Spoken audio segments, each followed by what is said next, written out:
Beyond the pages, understanding El Filibusterismo through its characters.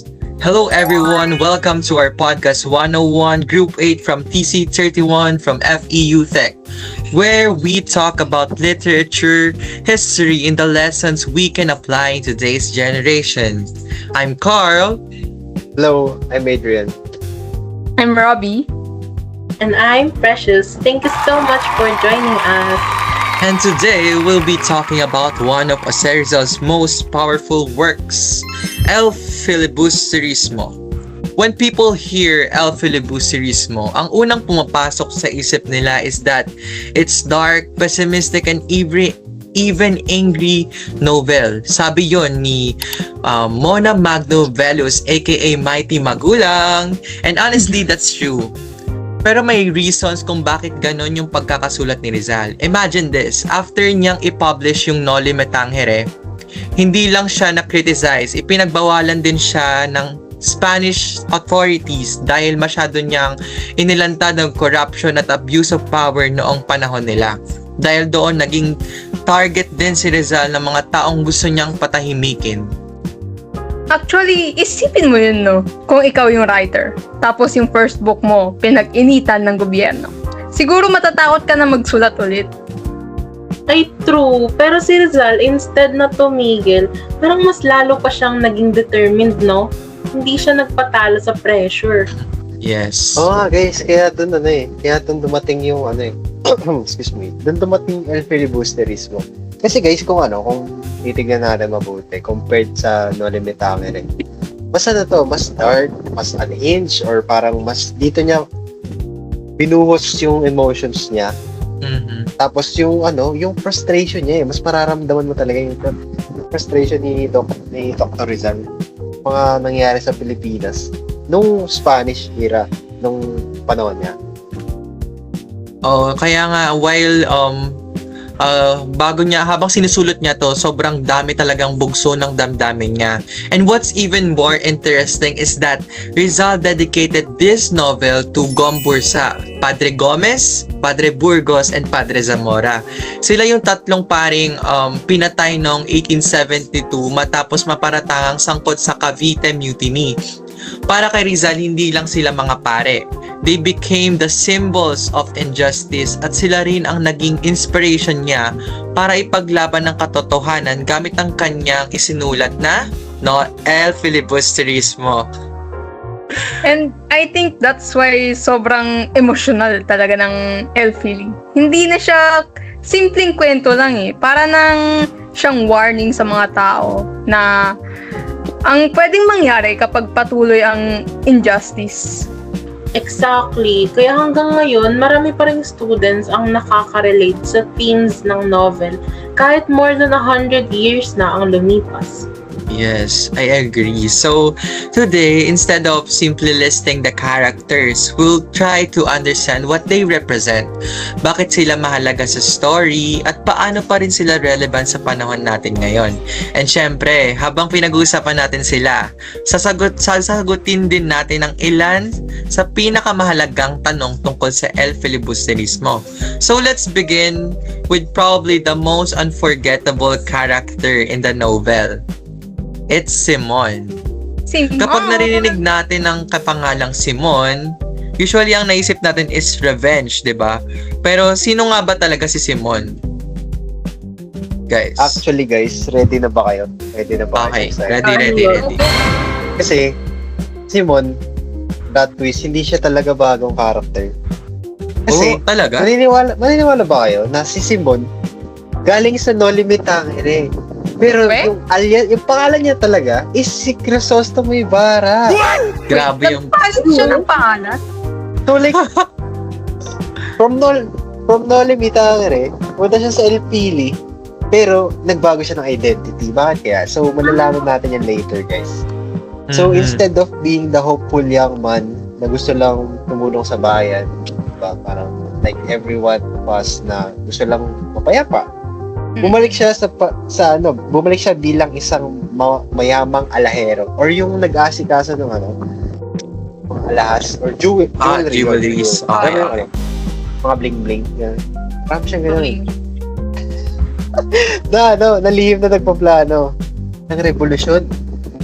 So, secretly, nagpa-plot na siya laban sa mga Espanyol. Diba? So, from being an innocent, bigla siyang naging, parang may hidden agenda. Perfect. So, malalaman natin bakit mamaya. Okay. Plot twist yun Which is honestly ang sad kapag iniisip mo. Kasi sa Noli, hopeful pa si Ibarra. Naniniwala pa nga siyang edukasyon and peaceful reforms ay nakakapagpabago ng society. Pero after everything na nangyari sa kanya, parang nawala ng lahat ng hope niya. Yes. Oo nga. Kaya para sa akin, si Simon represent kung ano nangyari kapag ang isang tao ay napuno ng galit, sakit, disappointment, yung hindi siya naging masama overnight. Unti-unti siyang nagbago dahil sa mga injustice na naranasan niya. Good point. At yun din siguro yung gusto niyang ipakita. Gusto ipakita ni Rizal. Hindi niya sinasabing tama ang revenge. Instead, pinapakita niya ang consequences kapag hindi naayos yung lipunan and corruption at also oppression. Diba? Ay, nakakahilo. Pero grabe tong si Simon. Kasi nag-plot twist na naman siya. Kasi akala ng marami, eto siya yung hero ng story. Pero yung reality, siya yung, ano ba tawag dito? Yung, ano ba ang term dito? Siya yung foreshadowing. Like, kung isipin mo, para siyang character lang na nagpapahiwatig na may paparating na something. Pero hindi talaga siya yung bida. Exactly. Parang sinasabi ni Rizal na kapag pinabayaan mong lumala ang corruption, ang injustice, eventually may mga taong pipili na ng marahas na paraan para lang makamit ang pagbabago. And Yes. honestly, relevant pa rin siya ngayon, di ba? Oo. Kasi hindi naman revolution yung ginagawa ng mga tao ngayon. Marami pa rin nawawalan ng tiwala sa sistema kapag paulit-ulit silang nakakaranas ng unfair treatment. Yes. Sobrang ganda ng mga pinagsasabi niyo tungkol sa Simon. Actually, habang pinag-uusapan natin si Simon, meron akong naisip na tanong para sa inyong tatlo. Sa tingin ninyo, ano ba talaga ang gustong iparating ni Rizal sa pamamagitan ng El Filibusterismo? Bakit kaya napakahalaga ng mensaheng ito noong panahon niya? Simulan natin kay Adrian. Okay, thank you. Katulad ng nung sinabi ko kanina guys na si Simon hindi talaga siya yung bida kasi para siyang character pero yung behind yung symbolism niya yun talaga yung significance niya. Tsaka kasi para sa akin yung central message na itong pangyayari na to is the corruption. So guys, corruption, injustice, abuse of power. Ang ginagawa nitong tatlo commonly sinisira niya yung society kasi ang daming mga corrupt, di ba? Yes. Pero, hindi lang yun yung epekto niya. Kasi kapag sobrang dami na itong tatlo, mababago din yung tao. Imagine mo, kunwari, may isang lalaki. Sobrang dami niyang pinagdaanan na stress. So, sa tingin niya ba guys, hindi siya at one point mapupuno at parang magde-decide para sa sarili niya. Like, instead na sundin yung kung ano yung pinapautos sa kanya. Siyempre, di ba, parang kikilos siya kung saan yung sa tingin niyang tama. Kasi yung nararanasan niya is hindi na, parang unfair. And si Simon yung proof doon. Kasi he started as someone who believed in peaceful reform. Yung parang payapa lang, civil, na ma-resolve lahat through talks. Pero, dahil sa paulit-ulit na oppression sa kanya, so parang napuno na siya, naniniwala siyang violence is the only answer. So, di ba? I agree, pero I don't think Rizal was encouraging revenge. Sa tingin ko, warning ito sa mga taong na nasa kapangyarihan. Parang sinasabi niya na pag patuloy nilang pababayaan ang corruption ang mga injustice. Mas marami pang Simon ang mabubuo. Tama. Yes. Para sa akin naman, that's why the novel was so important during Rizal's time. Hindi lang niya pinapakita yung problem, hinahamon niya rin mga Filipino na pag-isipan kung anong klaseng pagbabago ang gusto nilang ipaglaban. That's actually a good point. Kaya hindi lang si Simon yung mahalaga sa story. May iba pang characters na nagpapakita ng ibang paraan sa pagharap ng injustice. Isa na rito guys, si Basilio. Basilio. Actually guys, Carl, si Basilio, isa din siya sa sobrang interesting na character. Kasi, parang power trip na kung isipin mo. Power trip. Hindi naman power, ano ba ang tamang word doon? Yung parang sobrang daming great characters pero hindi ka makapili. Tama. Kasi yun, di ba? So para sa akin, si Basilio, siya yung may isa sa pinakamalaking character development. Grabe yun. Solo leveling energy, ano ba yan? Sorry. Pero kasi, ano siya like, throughout Nolimi, Tangere, and El Filibusteris, siya talaga yun siya yung may isa sa pinakamalaking development. Wow, development. Yes. Kasi kung matatanda natin, siya yung anak ni Sisa. Sino ba si Sisa, no? Mamaya, tatalakayin natin yun, di ba? So, kilaks lang mga viewers. Pero after everything na nangyari sa pamilya niya, nagsumikap siyang makapag-aral, hanggang makakuha siya ng medical, hanggang maging medical student siya. Yes. Kasi para sa kanya, education wasn't just about getting an It was his hope for a better future. Kasi, katulad natin ngayon, di ba, sobrang relatable na yung pag-aaral talaga. Siya lang yung, sa karamihan ng magulang natin, siya lang yung parang papamana sa atin. Kasi siya yung naging susi for a better future. So, yun yung para sa akin. Yes. That's why ang interesting na comparison nila ni Simon. Pareho silang biktima ng injustice. Pero magkaiba silang response. Si Simon, naniniwala na violence ang makakapagpabago. Samantalang si Basilio, na edukasyon ang makakapagbago. Okay. So, pero habang tumatagal yung story, nahirapan din siyang panindigan yung paniniwalang yon na after niyang makulong at mawala si Huli, makikita mo unti-unti rin siyang nawawalan ng pag-asa. I think that's what makes him realistic.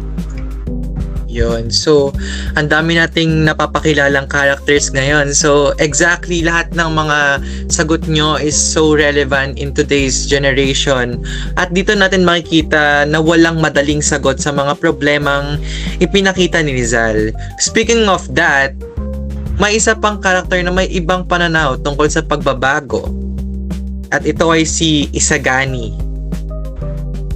Alam mo, to be totally honest with you, parang siyang nagbibigay ng vibes ni Basilio, pero in a different way. Kasi siya, Isagani, siya yung isa sa pinakamatalinong student sa novel na LTV.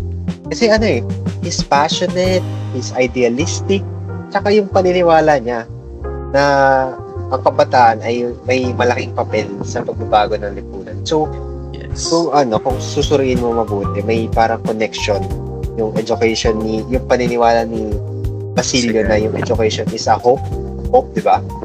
Tapos, yung kabataan is may malaking papel sa pagbabago ng lipunan. So, that means, di ba, parang yung education, tapos yung education, tapos yung mga kabataan, they really have a big role in the changing of our society for the better. Yes. Ang gusto ko naman sa kanya, kahit gusto niya magkaroon ng pagbabago, hindi niya sinusuportahan ang pagpatay ng mga inosente. Exactly. Kaya nung tinapon niya yung lampara sa ilog, pinakita niyang may limit pa rin ang pakikipaglaban. Hindi lahat ng paraan ay tama, kahit maganda yung layunin. Actually, sa sinabi kanina ni Adrian na naniniwala siya ang kabataan ay may malaking papel sa pagbabago ng lipunan. That's how Lolo Pepe said na ang kabataan ay ang pag-asa ng bayan. Actually, Precious, yung lampara ang isa sa pinaka-iconic sa buong nobela.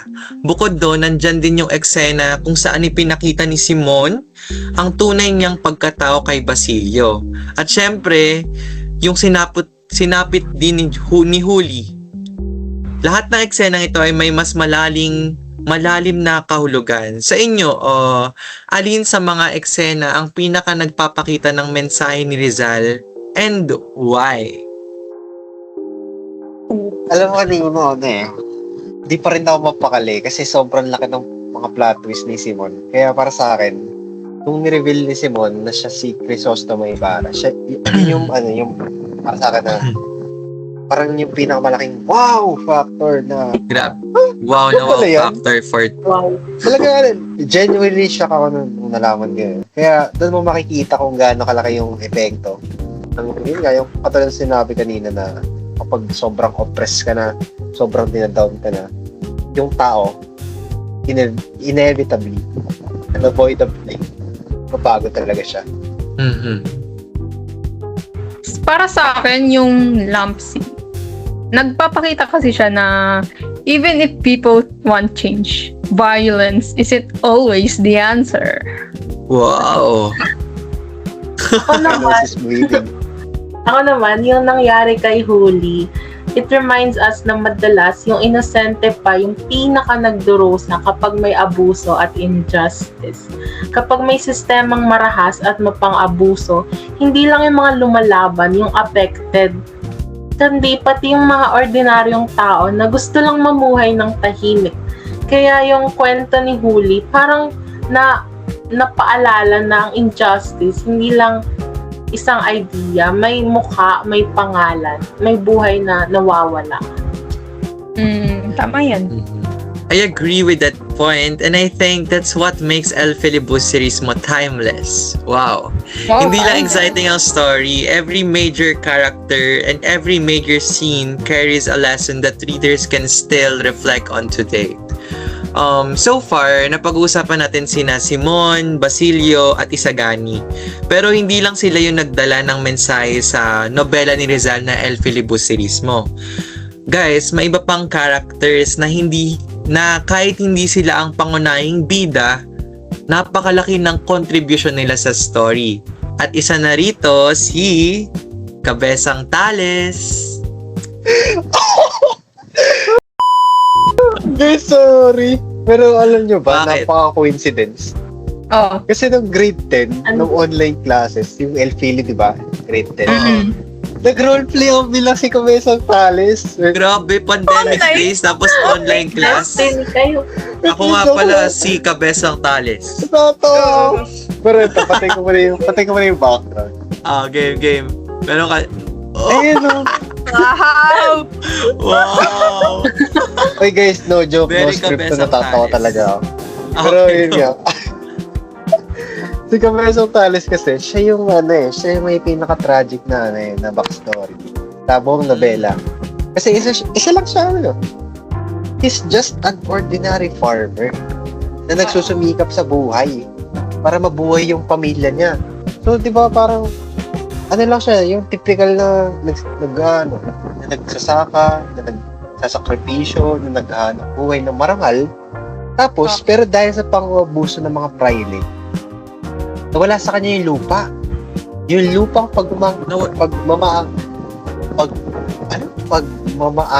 pag-aangkin niya, yung lupang, sorry, Ano yan? yung lupang Go lang, inaangkin go lang. niya, yung lupang inaangkin niya, kinuha sa kanya. Yung lupa na yun, sobrang hard-earned na yun parang heritage na nga yun So dahil dun sa sobrang laking oppression na yun, sobrang laking injustice, sobrang sobrang naging emotional na ako kasi sobrang nakaka-relate ako. Kasi, Tama kasi guys, sa roleplay ko. Pero yun nga, dahil doon, unti-unti siya nagbabago. Hanggang sa naging rebelde na siya. Oo. Ang laki nung pagbabago ng isang taong under injustice talaga. Totoo. Actually, mapapansin natin na halos pareho sila ni Simon. Pareho silang hindi naman nagsimula bilang masamang tao. Pero dahil sa sunod-sunod na injustice, pareho silang nanawalan ng tiwala sa sistema. Yun yung gusto kong i-point out. Ano? Rizal wasn't saying na masama agad sina Simon at Cabezang Tales. Ang gusto niyang ipakita is kung paano kayang baguhin ng oppression ang isang tao. Actually, sobrang exact ng mga sinabi mo, Precious. At kapag inisip natin yun, parang may connection pa rin siya sa mga panahon natin. Actually, sa ngayon, the present. So, sa tingin ninyo, paano kaya makaka-relate yung mga Generation Z sa mga characters ng El Filibusterismo? Bro, so, baka yung karamihan ng ng viewers natin pala is kabataan. So, sabihin ko lang, 6'7". Pero, 6'7". 6'7". pero guys, to be exact. For me, si Basilio talaga yung pinaka-relatable. Kasi bilang estudyante, marami talagang di ba, halimbawa, yung real life natin, di ba yung problem natin hindi lang sa academics? Di ba? May may yung personal life, yung family life, yung friend life, di ba? Parang kailangan pagsabay-sabay. Tapos may mga parang may mga issue pa sa finances natin kasi di ba? Ito naman talaga buhay. Kaya para sa akin, at heart, si Basilio talaga. Kaya katulad niya, naniniwala pa rin talaga personally. Yung education talaga is yung pinakasusi nating lahat para sa future. So yun para sa akin. Yes. Ako naman si Cabezang Tales. Hindi dahil naging rebelde siya, kundi dahil ipinakita niya na kung ano ang nangyayari kapag ang ordinaryong tao ay paulit-ulit ng naapi. Parang kahit ngayon, may mga tao pa ring lumalaban para sa kanilang karapatan at hustisya. For me, si Isagani, kasi bilang kabataan, gusto niya ring magkaroon ng pagbabago, pero hindi niya isinantabi yung kanyang values. Sa tingin ko, magandang reminder yun sa atin na maging vocal, pero responsible pa rin ang ating mga action. Alam nyo guys, and to all the viewers, di ba, agree kayo lahat sa mga sinabi nila rather. Siguro kaya timeless ang novel na El Filibusterismo dahil kahit nagbabago na ang panahon, may mga situation pa rin na maihahambing natin sa pinagdadaanan ng mga characters. So, isa pang characters na hindi natin dapat kalimutan ay yung kayo na pang na-itackle ni Precious na si Huli. Hindi man siya yung pinaka palaging nasa spotlight, sobrang laki ng naging epekto niya sa kwento. Go guys. Alam mo, sorry pero tatayo na ako kasi kanina pa ako hindi pa pakali, like promise. Kasi grabe, dun pa kanina sa roleplay. Yung isang Tales, wait lang. Tapos yung kay Simon, yung plot twist. Grabe, sobrang mind-blowing. Si Huli kasi, parang siyang definition talaga ng sacrifice. Hindi talaga. Siya yung definition ng sacrifice. Kasi kung babasahin mo, ginawa niya lahat para matulungan si Basilio. Tapos yung pamilya niya. Tapos kahit nagsayang siya, parang hindi ko mapapakali kasi talagang, sa tingin ko dito na papasok yun yung sobrang dark, sobrang emotional ng... So, alam mo, mas mabigat pa sa Nolly. Kaya siguro na-apekto, Pero yun nga, sa huli, si Huli, siya yung naging biktima ng pang-abuso. Tsaka yung injustice nga, yung katulad ng kanina. So, kung isipin mo si Huli, grabe, wala akong masabi. Parang mapapakata ka na lang sa Huli. Yes. Kumbaga si Huli, pero sa huli, siya pa rin yung naging biktima ng pang-aabuso at kawalan ng hustisya. Siya yung nahuli. Yes. Nakakalungkot lang kasi pinakita ni Rizal na minsan kahit wala ka namang ginagawa, wala kang ginagawang mali, ikaw pa rin ang naapektuhan ng korupsyon at abuse of power. Mhm. True. Kaya mahalagang character si Huli. Siyang nagpapaalala sa atin na ang injustice doesn't only affect heroes or revolutionaries. Madalas, yung mga ordinaryong tao talaga yung pinakaunang nasasaktan dito. Yes. Dahil kay Huli, at syempre, hindi magiging kumpleto ang usapan natin kung hindi babanggitin si Padre Camorra. Galit eh, no? Sobrang na-trigger ako dito kay Padre Camorra. Kasi, Bakit? siya eh. Trusted, Ano yun? dapat trusted figure siya. Kasi, Kasi padre. di ba padre? Authority siya, di ba? Oo. Pero siya yung nagre-represent ng abuse of authority, guys. Guys, alam niyo ba yung BJMP? Yung meme? Hindi na ako magsasalita. Hindi. Ayun. Ayaw ko nabanggitin ba? No comment. Oo. Pero yun nga, No, kasi nga, ginamit niya yung kapangyarihan niya para lang sa sarili niyang interest. Dapat yung kapangyarihan na yun, di ba, isuserve mo yung taong bayan. Mhm. Hindi. Nagsinab niya na sarili niya eh. So parang, di ba, nakikita mo dun yung kung gaano kagahaman sa kapangyarihan sa kayaman. Trigger lang. Yes. Tumingin ka nga lang sa labas. Ang dami ka nang makikitang hindi na magsasalita. Kaya kapag may nagsasabi ng ang El Filibusterismo ay simply about revenge, feeling ko kulang yun. Kasi hindi naman kasi nagsimula sa revenge si Simon nang walang dahilan. Pinakita muna ni Rizal na ang korupsyon at abuso ng mga taong tulad ni Padre Camorra. Exactly. Kaya hindi lang natin dapat tignan si Simon. Dapat makita rin natin kung anong nagtulak sa kanya sa iba pang mga characters para mawalan na lang ng pag-asa. Yes. So, actually guys, napag-usapan natin ang mga characters na si Simon, Cabezang Tales, Huli, at Padre Camorra. At dito pumapasok ang isang common misconception na tungkol sa El Filibusterismo. Marami nagsasabi na ang El Fili daw is simply a novel that promotes violence and revenge. Sa tingin ninyo, tama ba yun? For me, parang parang kung yun lang yung gusto ni Rizal, like lahat ng characters is violente. Pero hindi. Kasi nag-exist sila Basilio at Isagani na estudyante na nagpapakita na there's a way, na there's a different way other than violence para mabago yung society. And that's true peaceful means, which is yung education. So yun yung side ko. Yes. Agree ako. Ang El Fili is more of a warning kesa isa siyang parang manual ng revolusyon. Pinapakita nito ang consequences ng kapag ang injustice ay pinabayaan ng masyadong matagal. Makikita rin natin yun sa ending. Hindi naging successful yung plano ni Simon. Sa halip, pinakita ni Rizal na ang tunay na pagbabago ay dapat may kasamang moral responsibility.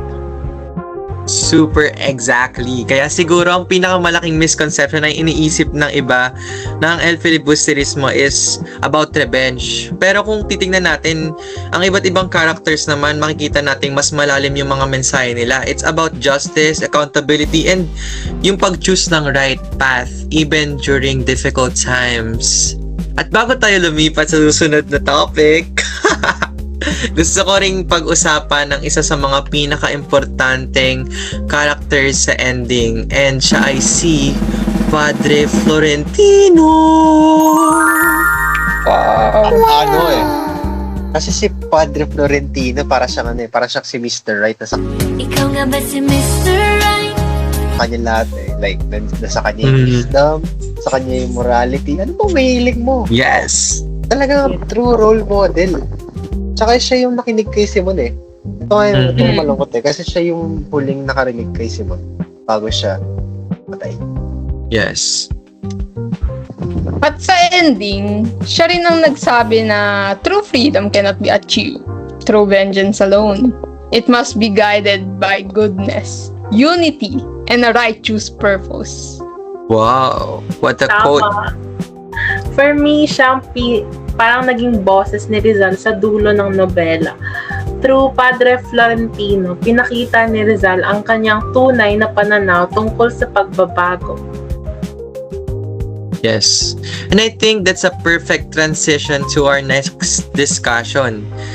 Kung si Rizal ay nabuhay sa panahon ngayon, paano kaya niya magagamitin ng social media para maipagpatuloy ang mga ideyang ipinaglaban niya? So, actually naisip ko lang, no, nung panahon ni Rizal, ang pinakamakapangyarihan niyang sandata ay through his writings, through books like Noli Me Tangere and El Filibusterismo na tinatakil natin ngayon. Naiparating niya ang kanyang mga paninindigan kahit sobrang delikado ang situation. Pero kung buhay siya ngayon, sa panahon ng Facebook, X, Instagram, TikTok at YouTube, paano kaya niya gagamitin ng social media? Sa tingin niyo?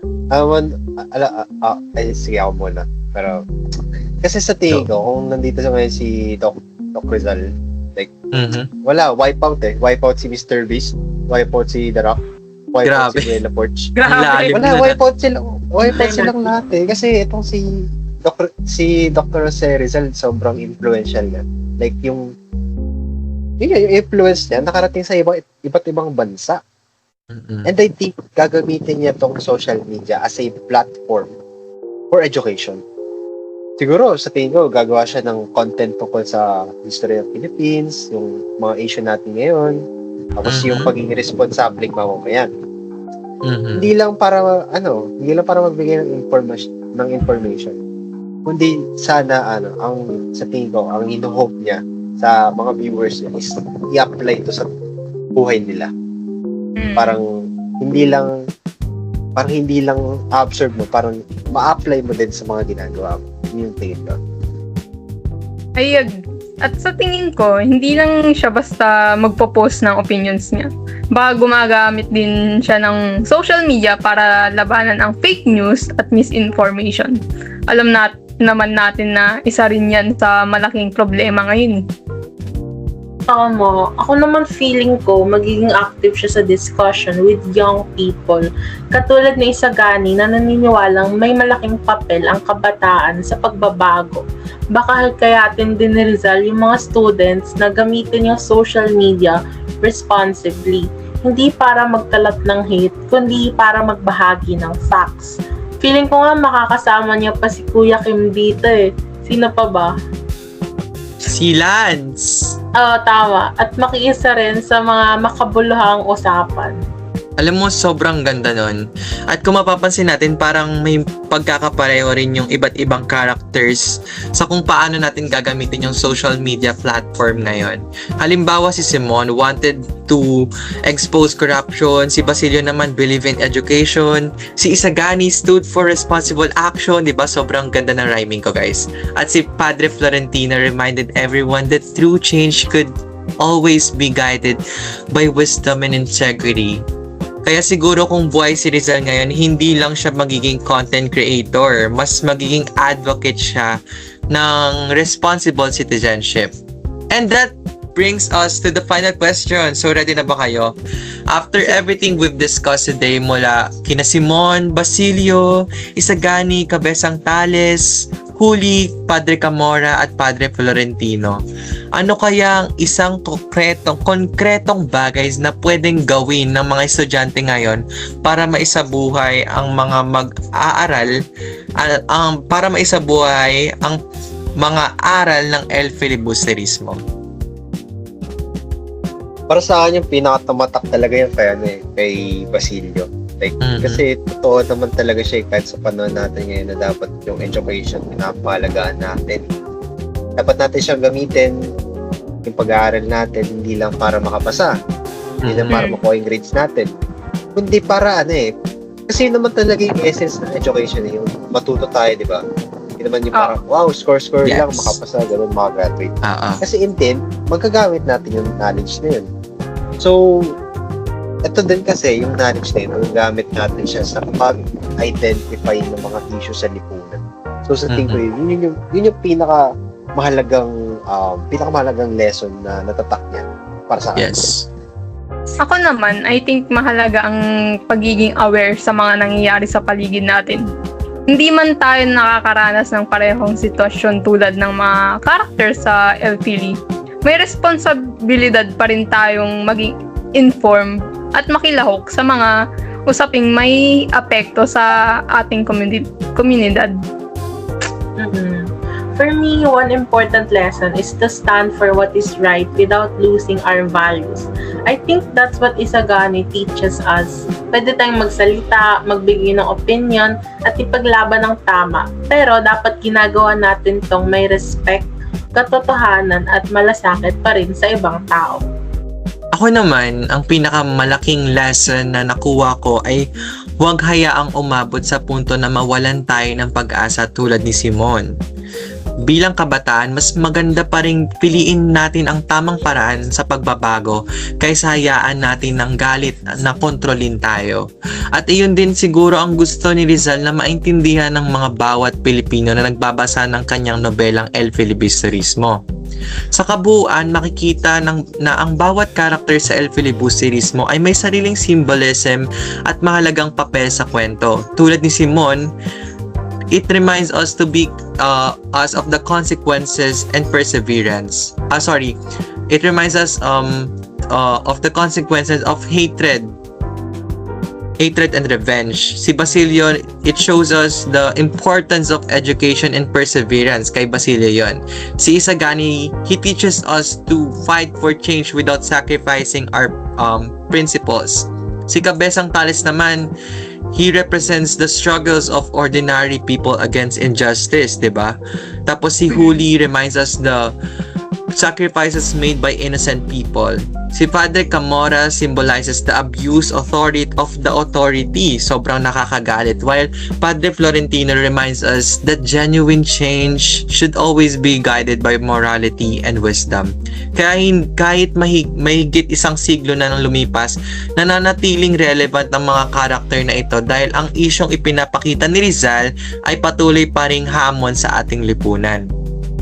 At sana pagkatapos ng discussion natin ngayon, mas makikita natin ang LPL ay hindi lang isang nobela na requirement sa school. Yes. Isa rin itong akda na nagtuturo sa atin kung paano maging mas mapanuri at mas responsableng mamamayan.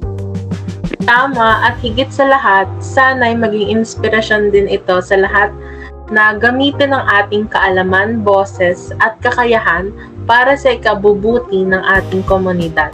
Yes, that's right. Kasi, in the end, the lessons of El Filibusterismo are not meant to stay in the pages of the book itself. They're meant to be applied in our lives, in the lives of the next generations. Yes, and also to the Filipino citizens. And that's wrap up today's episode of Beyond the Pages, Understanding El Filibusterismo through its characters. This is Podcast 101 from TC31. Thank you for joining us. We explored the characters, their stories, and timeless lessons they continue to teach us today. My name is Carl.